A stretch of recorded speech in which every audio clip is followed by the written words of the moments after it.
ఈనాటి ఆత్మీయ సమ్మేళనానికి నిన్న మేము పెద్ద ఎత్తున టఫ్ ఆధ్వర్యంలో జరిగిన ఉద్యమకారుల ఆత్మీయ సమ్మేళనం ఏదైతే ఉందో ఊరికే సమ్మేళనం పెట్టడమే కాకుండా కొన్ని ప్రతిపాదనలు కన్స్ట్రక్టివ్గా చేయాలని నిర్ణయించడం జరిగింది. అందులో భాగంగా మేము 16 ప్రతిపాదనలు ముఖ్యంగా కమిటీ చైర్మన్ అయిన కేశవరావు గారు ముందు ఈ ప్రతిపాదనలు ప్రతిపాదిస్తున్నాం. అందులో ప్రధానంగా తెలంగాణ ఉద్యమకారులకు కాంగ్రెస్ పార్టీ తన మేనిఫెస్టోలో ఇచ్చిన వాగ్దానాలు అన్నీ కూడా అమలుపరచాలి.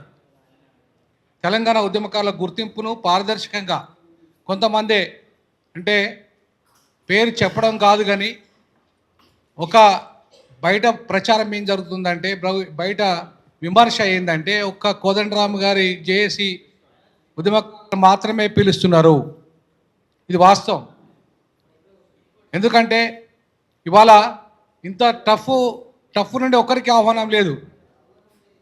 మిలిటెంట్ పోరాటం చేసిన టఫ్కు విమలక్క లాంటి ఉద్యమకారులు ఉన్నారా? మరి అట్లాంటి టఫ్లో విమలక్కకి కూడా మేము ఉస్మానియాలో విద్యార్థి ఉద్యమాన్ని వెనుకొండి నడిపినాం. చాలా కీలకంగా ఉస్మానియా విద్యార్థి ఉద్యమాన్ని నడిపిన వ్యక్తులం మేము. మాకు లేదు ఇన్ఫర్మేషన్. తెలంగాణ రాష్ట్ర సాధనలో అత్యంత కీలక భూమిక పోషించింది విద్యార్థి ఉద్యమం. ఇలా విద్యార్థి ఉద్యమం లేకపోతే తెలంగాణ రాష్ట్రం లేదు. అట్లాంటి పరిస్థితులలో విద్యార్థి ఉద్యమాన్ని అంత బలోపేతంగా నడిపిన ప్రొఫెసర్లకు కోదండరామరెడ్డి ఆయన ప్రొఫెసరే కదా, మరి ఆయనకు తెలియదా? వినోద్ కుమార్ అనే ఒక ప్రొఫెసరు ఉద్యమంలో ఉన్నాడు. ఆయన సామాజిక తెలంగాణ జేఏసీ చైర్మన్గా పనిచేసిండు. అట్లాగే టఫ్లో వైస్ చైర్మన్గా ఉన్నాడు. వీళ్ళంతా కలిసి ఉద్యమం చేసిండు అనే విషయం తెలియదా? విమలక్క పేరు తెలియదా? దిలీప్ గారి పేరు తెలియదా? మరి వీళ్ళకి ఎవరికి కూడా మాకెవరికి కూడా కనీసం ఫోన్ చేశారు తప్ప అధికారికంగా పిలవడం కానీ చేయడం కానీ జరగలేదు. సో అందుకే ఇవాళ కోదండరామ్ జేఏసీ మాత్రమే ఉద్యమాలు చేయలేదు. అంతకంటే ముందు మేము ఈ ఉద్యమాన్ని ఉద్యమ జేఏసీ రూపంలో మొదట ప్రారంభించినాము.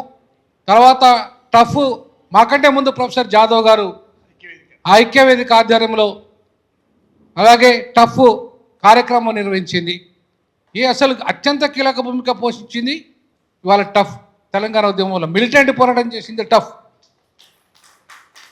ఇలా తెలంగాణ ఆవిర్భావం తెలంగాణ యునైటెడ్ ఫ్రంట్ టఫ్ అంటే చాలామంది తెలియకపోవచ్చు, మర్చిపోయిందేమో.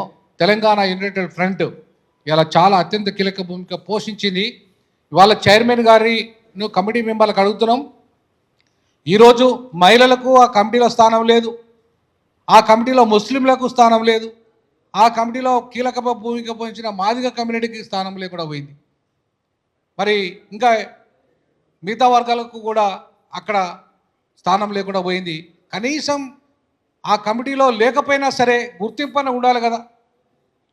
అన్ని వర్గాలకు గుర్తింపు ఉండాలి, అన్ని ఉద్యమ సంస్థలకు గుర్తింపు ఉండాలి, విద్యార్థి సంస్థలకు గుర్తింపు ఉండాలి. ఇవేమి లేకుండా ఇష్టారాజ్యంగా చేస్తే ఊరుకునేది లేదు. ఖచ్చితంగా ప్రజల పక్షాన నిలబడి కొట్లాడతామని చెప్పేసి ఈ సందర్భంగా తెలియజేస్తూ ఉన్నాం. ఇక రెండవ ప్రతిపాదన ఏంటంటే తెలంగాణ ఉద్యమంలో ఎవరైతే కేసులు విద్యార్థులకు ఇప్పటికీ కేసుల పాలై చాలామందికి ఉద్యోగాలు రాకుండా పోయినాయి. అక్కలాంటి వాళ్ళ మీద పెద్ద కేసులు పెట్టి ఇప్పటికీ కూడా వాళ్ళు కోట్ల చుట్టూ తిరుగుతున్నారు.